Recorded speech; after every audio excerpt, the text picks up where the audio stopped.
नमस्कार दोस्तों, प्रधानमंत्री नरेंद्र मोदी अपने तीसरे टर्म की शपथ जो है वो 8 जून को लेने वाले हैं और उस शपथ समारोह से पहले ही कई सारे वर्ल्ड लीडर्स ने ऑलरेडी नरेंद्र मोदी जी को कांग्रेचुलेट करना स्टार्ट भी कर दिया है। जैसे कल इसके ऊपर मैंने एक डिटेल्ड वीडियो बनाई थी। आपने अगर वो वीडियो नहीं देखी है तो मैं डिस्क्रिप्शन में उसका लिंक दे दूंगा, आप जरूर से देख लीजिएगा, जहां पर मैंने आपको बताया था कि किस तरीके से बेंजामिन नेतन्याहू उनको कांग्रेचुलेट कर रहे हैं। फिर इटली की पीएम जॉर्जिया मेलोनी उनको कांग्रेचुलेट कर रही है। उसके साथ साथ में रानिल विक्रमसिंघे श्रीलंका के उनको कांग्रेचुलेट कर रहे हैं। और ये बहुत इंपॉर्टेंट भी है कि हमारे नेबरिंग कंट्रीज, खासतौर से जैसे श्रीलंका का रुख आया, रानिल विक्रमसिंघे का कांग्रेचुलेशन आया, तो श्रीलंका से हमारे रिलेशन थोड़े से स्ट्रेंड चल रहे थे।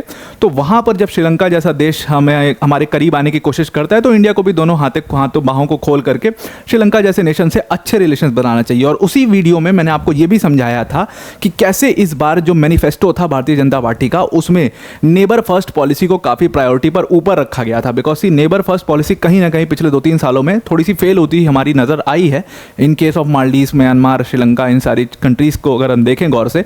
लेकिन धीरे धीरे अब इन कंट्रीज से रिलेशंस जो है हमारे वो ठीक ठाक डेवलप होने शुरू हुए। जैसे आप देखो, मालदीव्स को लोन दिया बड़े अमाउंट में, तो मालदीव्स के प्रेसिडेंट ने भी कांग्रेचुलेट किया है प्रधानमंत्री नरेंद्र मोदी को। श्रीलंका से चाइना का जो पूरा डेट ट्रैप था और श्रीलंका जो उसमें फंस गया है वो उनको अब समझ में आने लगा है, राजपक्षा भागे हुए हैं, तो श्रीलंका का भी एक रुख इंडिया की तरफ थोड़ा सॉफ्ट दिखाई दे रहा है। उसी इन सारी चीज़ों के बीच में एक और बहुत इंपॉर्टेंट घटना पर मैं आपका ध्यान लाना चाहता हूं। हुआ क्या कि देखो, अभी ताइवान के अंदर में, ताइवान जो कि चाइना के बिल्कुल करीब है, चाइना का और ताइवान का अपना कॉन्फ्लिक्ट चलता है, तो ताइवान के अभी रिसेंट में प्रेसिडेंट चूज हुए थे लाई चिंगते, और वो भी अभी रिसेंटली प्रेसिडेंट बने, तो उनको कांग्रेचुलेट किया था प्रधानमंत्री नरेंद्र मोदी जी ने। अब चाइना के जो प्रेसिडेंट है लाई चिंगते, उन्होंने प्रधानमंत्री जी के जो थर्ड टर्म शुरू होने वाला है उसके लिए उनको कांग्रेचुलेट किया है।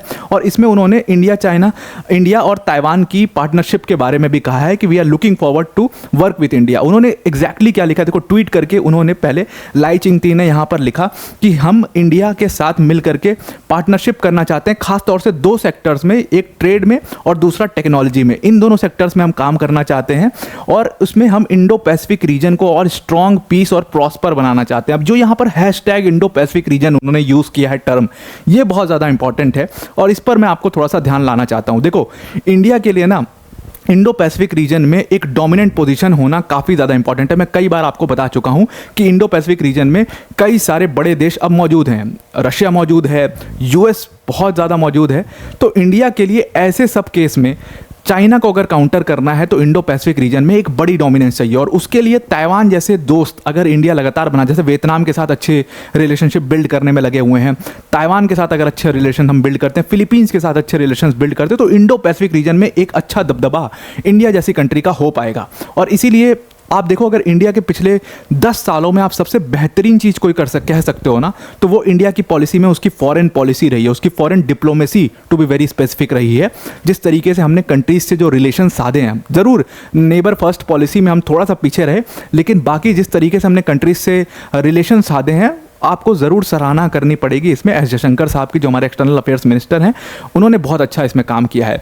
तो उसी तरीके से उसी कड़ी में ताइवान के साथ जो हमारे रिलेशनशिप है वो काफ़ी ज़्यादा बेहतर हो रहा है। एक बात और ध्यान में रखिएगा कि अब जो थर्ड टर्म शुरू होगा प्रधानमंत्री नरेंद्र मोदी जी का, उसमें उनके लिए सबसे बड़ा जो चैलेंज है इस बार, वो एक्चुअल में चाइना है। जिस तरीके से चाइना हरकत करता आया है, अपना एग्रेसिव नेचर दिखाते आया है साउथ चाइना सी के अंदर में या इंडो पैसिफिक जोन में, तो उसके लिए ताइवान एक हमारा बहुत इंपॉर्टेंट हिस्सा हो सकता है। अब देखो, चाइना ने एग्जैक्टली क्या किया है। चाइना ने एग्जैक्टली इंडिया की जितनी भी एनिमी कंट्री थी, जैसे कि पाकिस्तान, उसको अपने करीब लाने की कोशिश की है। कोशिश किया कि बांग्लादेश को भी इंडिया के अगेंस्ट में किसी तरीके से कर दिया जाए। और चाइना ऐसे जब किसी भी कंट्री में एंटर करना चाहता है तो अपना बिजनेस प्लान लेकर के जाता है, इन्वेस्टमेंट करता है, सीपैक वीपैक सब एग्जाम्पल है उस चीज़ के।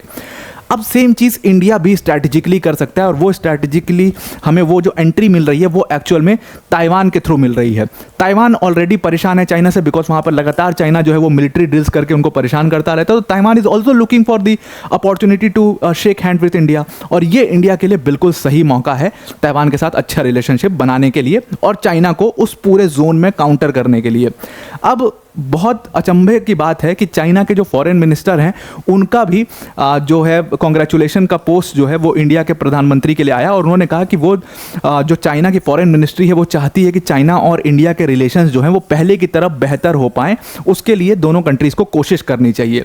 अब अगर आप बात करोगे चाइना इंडिया रिलेशंस की तो वो हमेशा से ख़राब थे, 62 के बाद से आप उसको ख़राब ही मानिए, बिकॉज जिस तरीके से चाइना ने बैक स्टैब किया था इंडिया को वो इंडिया कभी नहीं भूलेगा। अब जा करके लेकिन धीरे धीरे फिर रिलेशंस में कुछ ठीक ठाक ट्रेड होता रहा, ट्रेड हमेशा चाइना और इंडिया में होता रहा है, वो कभी बंद नहीं हुआ है, जिसकी वजह से रिलेशन कुछ बचे हुए हैं कुछ हद तक, और टॉक्स चलती हैं एटलीस्ट दोनों कंट्री में। और ये रिलेशंस इंडिया और चाइना के और ज़्यादा खराब साल 2020 के अंदर में हो गए थे जब डोकलाम वाला कॉन्फ्लिक्ट हुआ था।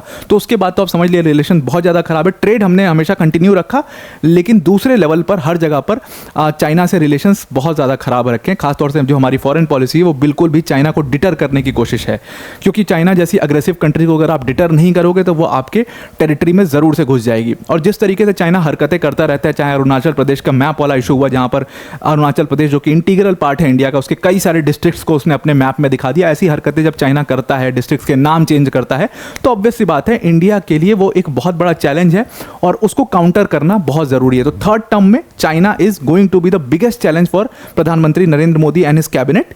और उसके लिए और चाइना को अगर डिटर करना है तो आपको इंडो पैसिफिक जोन में जबरदस्त अपनी प्रेजेंस को बनाना पड़ेगा, अपनी डोमिनेंस को प्रूव करना पड़ेगा। और उसके लिए जो है ताइवान एक बहुत इंपॉर्टेंट हिस्सा हो सकता है, और ताइवान और इंडिया के जो रिलेशन है वो काफ़ी कंसिस्टेंट होने चाहिए।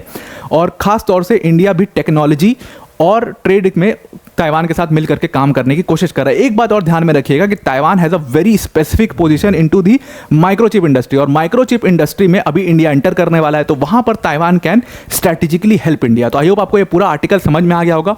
अब वीडियो में आगे जाने से पहले एक छोटी सी अनाउंसमेंट अनअकैडमी टीम की तरफ से, दैट अनअकैडमी टीम ने इस बार यूपीएससी सीएससी 2023 के जब रिजल्ट्स है उसमें 300 से भी ज़्यादा सिलेक्शंस दिए, जिसमें all India rank 1 Aditya Shrivastava sir भी हमारे ऑनलाइन प्लेटफॉर्म के ही लर्नर थे। तो आप समझ सकते हो किस तरीके की क्वालिटी अनअकैडमी आपको प्रोवाइड करती है।